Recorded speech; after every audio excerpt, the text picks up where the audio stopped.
Hop, et hop. Donc, je recontextualise.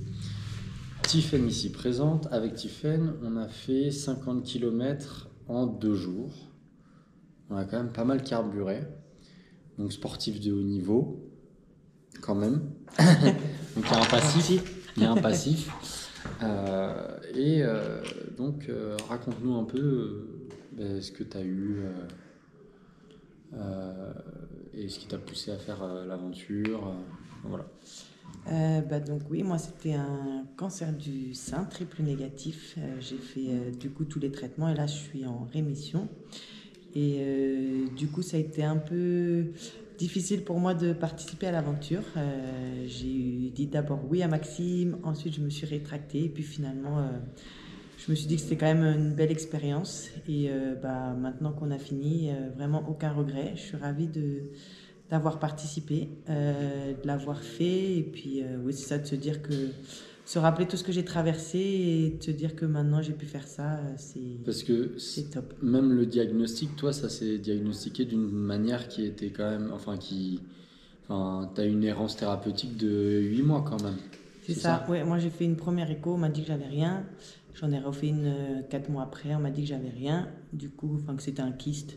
Et du coup, je suis partie à l'étranger et c'est en revenant ouais, en France 8 mois après où je me disais quand même c'est pas normal que voilà, j'en ai refait une et que là, le diagnostic est tombé.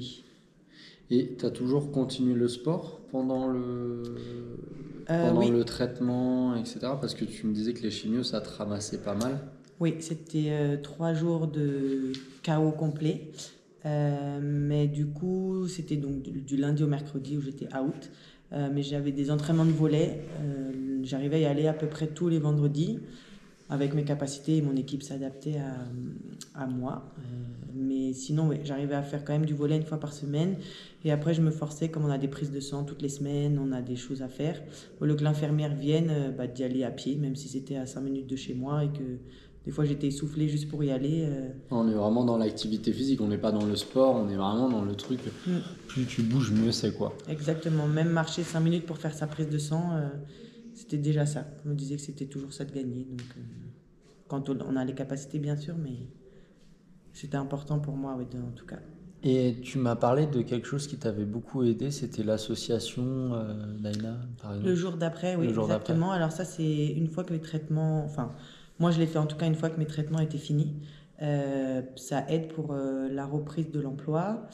Et alors soit pour reprendre l'emploi qu'on avait déjà, ou soit pour potentiellement chercher un autre si on a l'impression que... L'association t'aide à ça? Oui, le but c'est vraiment, c'est le jour d'après, ça s'appelle, et c'est vraiment après les traitements, une fois qu'on est... En fait, on est très focus dans les traitements pendant X mois, ça dépend des personnes. Et après, entre guillemets, la vie doit reprendre une fois qu'on a récupéré. Et voilà, il y a des gens qui sont un peu perdus, soit qui ont envie de retrouver leur travail, soit qui savent pas. Moi, j'étais un peu perdue. Est-ce que j'ai toujours envie d'être prof de PS? Est-ce que j'ai envie de faire autre chose? Donc là, pour l'instant, moi, je vais continuer dans mon métier, mais c'est vrai que j'ai quand même trouvé une autre passion, moi qui est le voyage, du coup.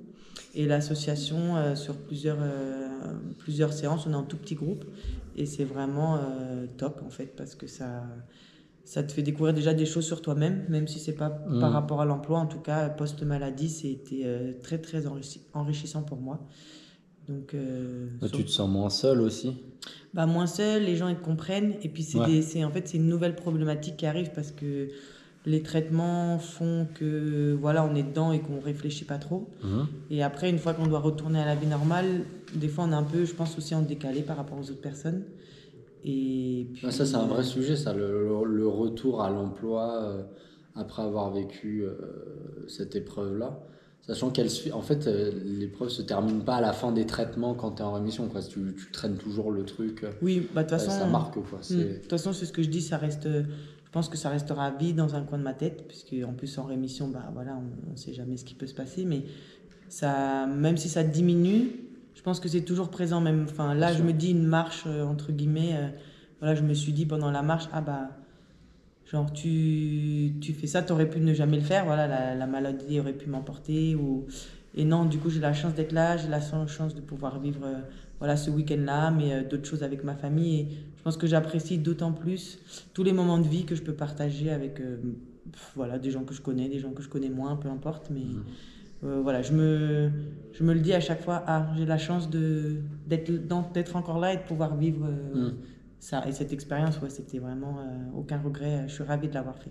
Oui, après, c'est vrai qu'on n'a pas bivouaqué, qu'on a passé une super soirée C'est vrai, couscous. couscous. Mais après, l'enjeu n'était pas le même pour toi aussi. Tu es beaucoup plus. Je crois que tu es la plus sportive, tu es l'une des plus sportives des participants. Tu avais déjà bivouaqué. La sortie de la zone de confort était différente. Là, pour le coup, toi, c'était peut-être plus sur le fait de témoigner, de Oui, partager ça à des gens que tu connais pas forcément. Donc, dans un sens, bah, tu es sorti de ta zone de confort aussi, quoi. Mais moi, je voulais revenir aussi sur, euh, peut-être brièvement, sur la manière dont certains médecins ou intervenants ont pu te parler, parce que ça peut faire écho aussi à plusieurs personnes qui ont été confrontées à ce truc-là. Moi, j'ai toujours été étonné de voir que les médecins faisaient 10 ans d'études, mais certains ou certaines ne savaient pas parler à un être humain. Et toi, tu as été confronté à ça, quoi. Par exemple, oui, le médecin du travail de l'éducation. oui, c'est ça. Bah, alors, Entre j'ai autres, ouais. eu des médecins géniaux. Mon oncologue, Ah oui, ça, voilà, on elle remet pas était du tout ça top. en question, bien entendu. Mais c'est vrai que oui, j'ai eu bah, déjà la troisième fois où j'ai fait l'échographie, où le diagnostic est tombé. Ouais, J'ai t'as une mis dehors à la médecin base, c'est qui m'a ça? mis dehors, qui m'a dit que j'ai. Donc c'était en décembre. Ouais. Et c'était donc quand j'ai fait la troisième écho. Et en juillet, c'était la dernière. Et on m'a dit qu'est-ce que vous faites là? Vous n'avez rien à faire là. Vos examens sont bons. C'était la période Covid, j'étais cas contact. Donc elle n'a pas trop apprécié que je vienne. Je lui ai dit, bah, je sais pas, je suis stressée, j'ai quand même une grosse boule. Et oui, elle m'a mis dehors et elle m'a pas du tout fait l'examen en me disant que j'avais rien, puisque en juillet, je n'avais rien. Donc on était quand même en décembre. Donc heureusement que je ne l'ai pas écouté et que je suis allée voir quelqu'un d'autre. Mhm. Et ensuite, ah oui, alors ça c'est pour la reprise du travail. Bah, j'ai fini mes chimios fin septembre, que j'avais commencé début janvier, donc c'est quand Mhm. même plusieurs mois. Moi, c'était toutes les semaines, tous les lundis, j'avais mes chimios. Et du coup, oui, en gros, elle voulait que je reprenne bah, du coup début janvier, en me disant, enfin, on m'a dit texto, faut arrêter, enfin, elle m'a dit, va peut-être falloir se remettre au travail maintenant, madame, comme si j'étais une feignante. Et ce que je disais, c'est que même moi, je me suis dit, ah bon, bah peut-être que j'exagère, mais voilà, quand on pense à 9 mois de traitement et 2 3 mois de récupération, non, le ratio, il est pas bon, donc Oui, et puis le traitement, après, même si physiologiquement, à la limite, tu te remets, entre guillemets, et encore, le ratio effectivement est très court, enfin, est très réduit, mais même l'impact psychologique aussi, quoi. Enfin, il faut quand même encaisser tout ce que tu as encaissé, quoi. exactement. Bah, moi, déjà, physiquement, j'étais amoindrie, ça c'est sûr. J'avais perdu beaucoup, beaucoup de poids. Et puis, bah, psychologiquement, ce que j'ai expliqué au médecin, c'est que déjà, physiquement, moi, par exemple, si je fais de la natation, il faut que je sois capable de sauver un élève. Là, c'était pas Oui, c'est possible. ça. J'avais plus de muscles, voilà. Et puis, psychologiquement, de retourner, en fait, moi, par mon métier, c'était de me dire, bah, en fait, il va y avoir des problèmes, ils vont avoir des soucis d'adolescence, ce qui est normal. Est-ce que là, je suis apte à gérer leurs soucis, à être psychologiquement prête à encaisser aussi Mhm. certaines choses? Et puis, j'étais pas du tout. Enfin, on est quand même dans une bataille où on se bat pour sa vie. Retourner au travail, c'est pas du tout quelque chose Ta qui est priorité, une priorité. Enfin, en tout bien cas, sûr. pour moi, c'était pas une question. Je me disais, j'ai d'autres choses pour l'instant Mhm. à penser que voilà, retourner au travail. Je vais déjà me remettre physiquement, effectivement, psychologiquement. Et voilà, Mhm. pour pouvoir ensuite bah, refaire ton métier correctement aussi, quoi.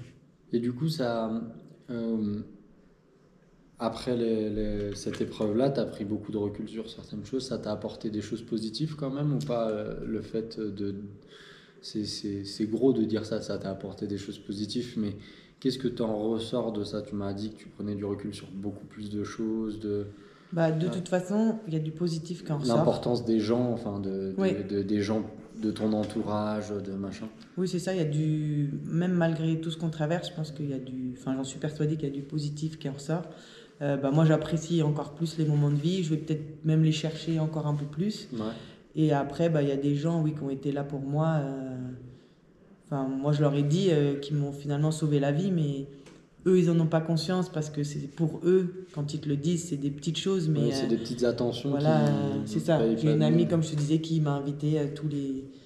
enfin, qui m'invitaient toutes les semaines à manger. J'en ai qui m'ont offert un massage. Bon, j'ai un ami qui a été là vraiment du début à la fin. Voilà, c'était encore plus parce qu'il était aussi mon confident quelque part, celui à qui je pouvais tout dire, ma famille, ça c'est sûr. Et puis voilà, même des gens où on n'est pas forcément proche dans la vie de tous les jours, qui ont des petites attentions qui font la différence en fait, c'est vrai. Ouais. Pour eux, ça paraît pas grand chose, mais pour nous, de se dire, bon, bah, je suis pas toute seule, voilà, les gens ils sont là pour nous, c'est quand même. Ouais, c'est beaucoup en fait. Ok. Bon, on va arrêter là parce que du coup, on vient la Il y a la chercher. famille couscous qui arrive. Merci Tiffaine. Merci à toi, en tout cas, Maxime, vraiment, Y a pas de souci. c'était une super expérience. Ciao.